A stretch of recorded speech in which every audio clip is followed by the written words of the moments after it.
വരാഹിമ്മ എന്ന് പറയുന്ന എൻ്റെ ഉപാസന മൂർത്തിയാണ്.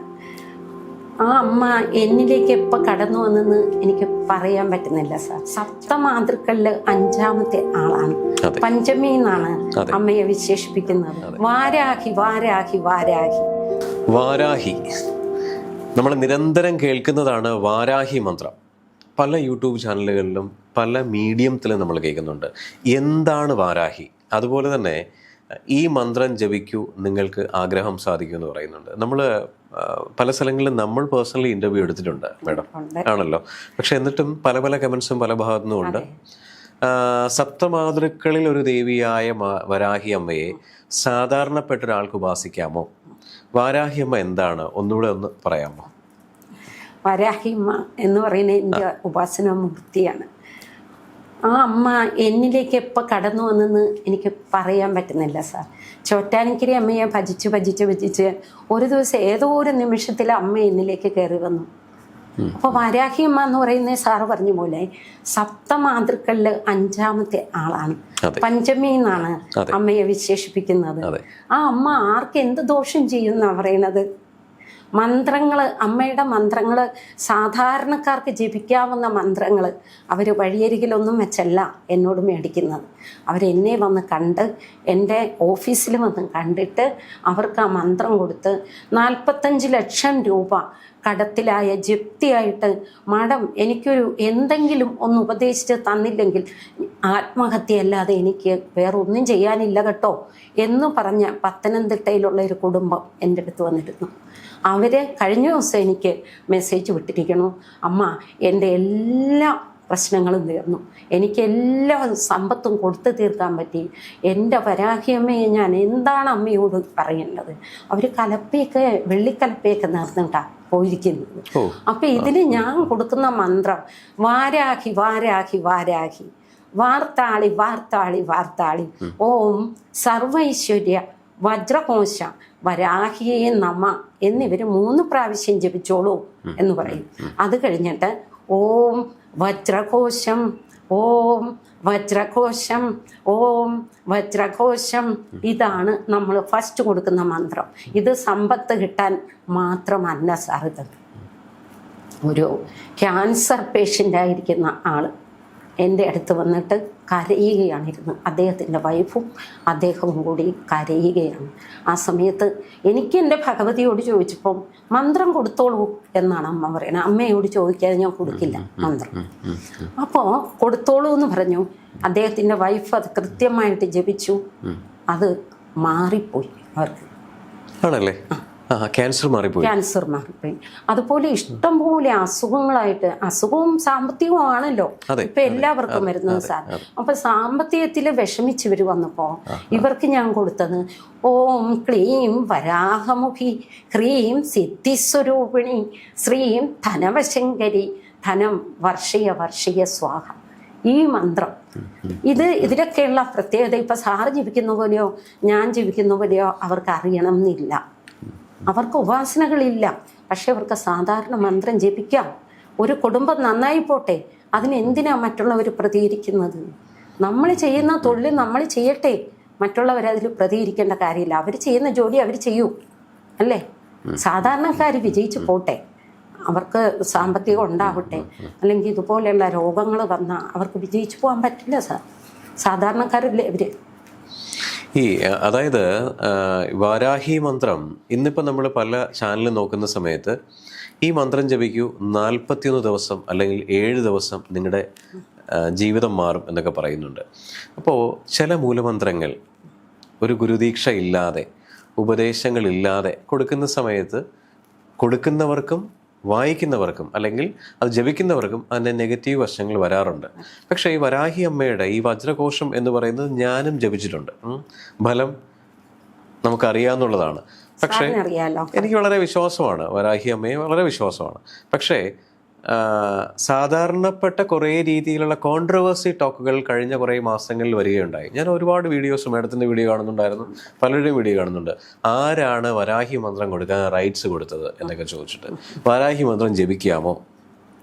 അപ്പോൾ നമുക്കിപ്പോൾ നമ്മുടെ പ്രേക്ഷകർക്ക് കൊടുക്കേണ്ട ഒരു ക്ലാരിറ്റി എന്ന് പറഞ്ഞു കഴിഞ്ഞാൽ, സാധാരണപ്പെട്ട ഒരാൾ വരാഹി മന്ത്രം ജപിക്കാമോ? ഉപാസന വേണോ, അല്ലെങ്കിൽ ഈ പറയുന്ന ദീക്ഷ മേടിക്കേണ്ട ആവശ്യമുണ്ടോ, വെറുതെ ജപിച്ചാൽ എന്തെങ്കിലും ദോഷങ്ങൾ ഉണ്ടാകാമോ? അതൊന്ന് മേഡം ക്ലാരിറ്റി കൊടുക്കാമോ? അവർക്ക് വെറുതെ ജപിക്കാൻ പറയുന്നില്ല, ആ അവർക്ക് ഉപാസന വേണ്ട സാർ.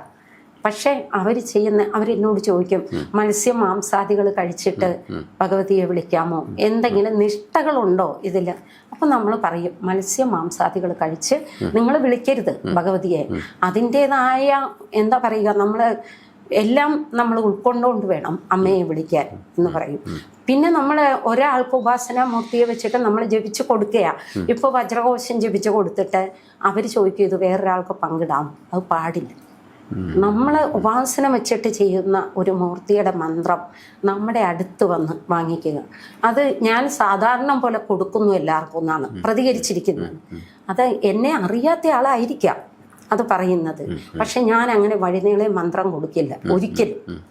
ഞാൻ എൻ്റെ അമ്മയുടെ അടുത്ത് അനുവാദം മേടിച്ച് രാശിയെടുത്ത് ഇവർക്ക് കൊടുക്കാമോ മന്ത്രം, ഇവരതിന് ജപിക്കാൻ പറ്റിയ ആളാണോ എന്നറിയാതെ ഈ മന്ത്രം കൊടുക്കാറില്ല. പലരും വീഡിയോയൊക്കെ കണ്ടിട്ട് എന്നോട് ചോദിച്ചു, പക്ഷെ അവരൊക്കെ പ്രതികരിച്ചു ആ വീഡിയോയ്ക്ക്. അവർ പറഞ്ഞ് അമ്മ പറയുന്ന കാര്യം ഞങ്ങൾ ചെയ്യും. 90 വയസ്സ് വരെയുള്ള ആൾക്കാർ എന്നെ അമ്മ എന്ന് വിളിക്കുന്നുണ്ട്. എൻ്റെ മക്കൾ ചോദിക്കും, എന്തിനാ അമ്മ ഇവരൊക്കെ അമ്മയെന്ന് വിളിക്കുന്നത്? ഞാൻ അവരുടെ ഒരു ബഹുമാനമാണ് ഇല്ലേ. ഇത്രയും 90 വയസ്സുള്ള അമ്മ വന്നിട്ട് അമ്മ എന്ന് വിളിക്കും, മനസ്സിലായി? അത് എന്നോടുള്ള ബഹുമാനം അല്ല, വരാഹി അമ്മയോട്, ചോറ്റാനിക്കരി അമ്മയോട്, കിഴക്കാവിലമ്മയോടുള്ള ബഹുമാനം അല്ലേ. അതവര് കേൾക്കുന്ന ആൾക്കാർ മനസ്സിലാക്കുന്നില്ല സാർ. അതാണ് അതിൻ്റെ ശരിയായ രീതി. ഓക്കെ മാഡം, അതുപോലെ ഈ വരാഹി അമ്പലം, ഇവിടെ കേരളത്തിനകത്ത് ആൾക്കാർക്ക് വരാഹി അമ്പലങ്ങൾ വളരെ കുറവാണ്. അപ്പോൾ നമ്മളിപ്പോൾ സാധാരണ വലിയ ക്ഷേത്രങ്ങളിൽ പോകുന്ന സമയങ്ങളിൽ അവിടെ സപ്തമാതൃക്കളുടെ പ്രതിഷ്ഠയുണ്ട്, അവിടെ വണങ്ങിയാണ് നമ്മൾ മെയിൻ പ്രതിഷ്ഠയിലേക്ക് പോകുന്നത്. ഈ വരാഹി അമ്പലം എവിടെയുണ്ട്, എന്താണ് വരാഹി അമ്മയുടെ മെയിൻ വഴിപാട്, ഒന്ന് പറഞ്ഞു കൊടുക്കാമോ? പറയാം. അത് ആനന്ദാരം ക്ഷേത്രം, തൃപ്രയാറാണ് ഇത് സ്ഥിതി ചെയ്യുന്നത്. കറക്റ്റ് ഞാൻ കാറിന് പോയത് കൊണ്ട് എനിക്ക് കറക്റ്റ് ഈ ഇത് വെച്ചിട്ട് മാപ്പ് വെച്ചിട്ടാണ് ഞാൻ പോകുന്നത്, ലൊക്കേഷൻ ഇട്ടിട്ട്. പക്ഷെ അവിടെ കഴിഞ്ഞ ഡിസംബർ 1-ാം തീയതി ആണ് ഞാൻ ചെല്ലുന്നത്. ഈ ക്ഷേത്രം എന്ന് വെച്ചാൽ അവിടെ ഭൈരവസ്വാമി ഉണ്ട്, അമ്മ മെയിനായിട്ടിരിക്കുന്നു വരാഹി അമ്മ, ഭൈരവസ്വാമിയുണ്ട്, ഭദ്രകാളിയുണ്ട്, അങ്ങനെ സർപ്പനാഗ ദൈവങ്ങൾ, ഹനുമാൻ സ്വാമി, അങ്ങനെ കുറേ പ്രതിഷ്ഠകളുണ്ട് അവിടെ. ഈ കലപ്പ എന്ന് പറഞ്ഞ വഴിപാടാണ് അന്ന്. കലപ്പ അതിങ്ങനെ സ്വർണ്ണക്കലപ്പ പോലെ ഇരിക്കും. ഇവര് നല്ല പട്ടില് ഒരു തട്ടത്തിലാണ് ഇത് തരുന്നത്. നമ്മളത് ഓരോ ഭൈരവസ്വാമിക്ക്, ഭദ്രകാളിക്ക്, ഈ ഹനുമാൻ സ്വാമിക്ക്, അങ്ങനെ ഓരോ പ്രദക്ഷിണം വെച്ച് നാഗദൈവങ്ങൾ ഉൾപ്പെടെ പ്രദക്ഷിണം വെച്ച് അമ്മയുടെ അടുത്ത് കൊണ്ട് അത് സമർപ്പിച്ച് നമ്മുടെ കാര്യങ്ങൾ അമ്മയോട് പ്രാർത്ഥിക്കുകയാണ്. എല്ലാ ആൾക്കാർക്കും അത് നടന്നിട്ടുണ്ട്. നടക്കാതെ വരുന്നത് എന്താണെന്ന് ചോദിച്ചാൽ അവരുടെ വിശ്വാസം ചിലപ്പോൾ അവർ എതിരായിട്ട് പ്രാർത്ഥിച്ചിട്ടായിരിക്കാം. നടക്കാതെ വരില്ല ഒരാൾക്കും.